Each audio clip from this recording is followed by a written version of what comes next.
Sapagkat mga kababayan ko, isa dahil sa major cases ang hawak niya.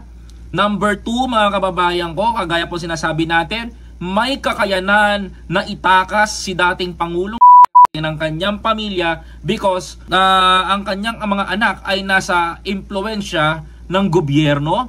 Number 3 mga kababayan ko, yung pamamahiya na ginagawa nila mga kababayan ko na ginagawa nila sa International Criminal Court, yung pambabastos, pagrarally, yan ang napapala ninyong mga supporter.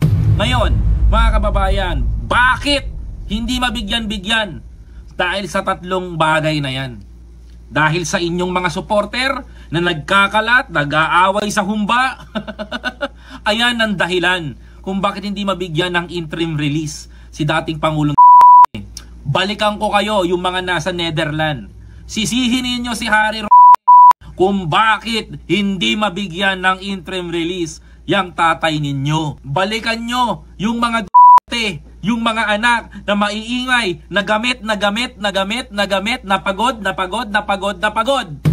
yung matandado na nakakulong, gamit sa kanilang propaganda para sa 2028. Ngayon, mahirap bang aminin yung sinasabi natin na inalay nyo yung former president papunta dun sa Netherlands para magamit ninyo sa 2028? Ang hirap sabihin sa publiko, pero bistado na kayo.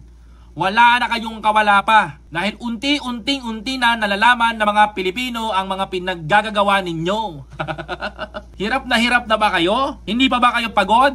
Yung may mga pakananang bring him home. Yan ang problema sa inyo.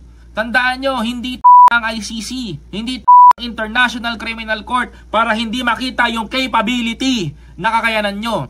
Kung nanahimik na lang sana kayo, di na kayo nag-bring him home, di sana nakita pa ng International Criminal Court, wala kayong kakayanan na mag-organisa. Wala kayong kakayanan na itakas yung dating Pangulong.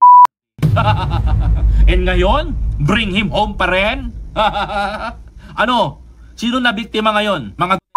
Sinong nabiktima ngayon? Sinong nabudol muli? Sinong naloko? Sa sarili nyong kampo, ginawa kayong mga ang sakit, 'di ba?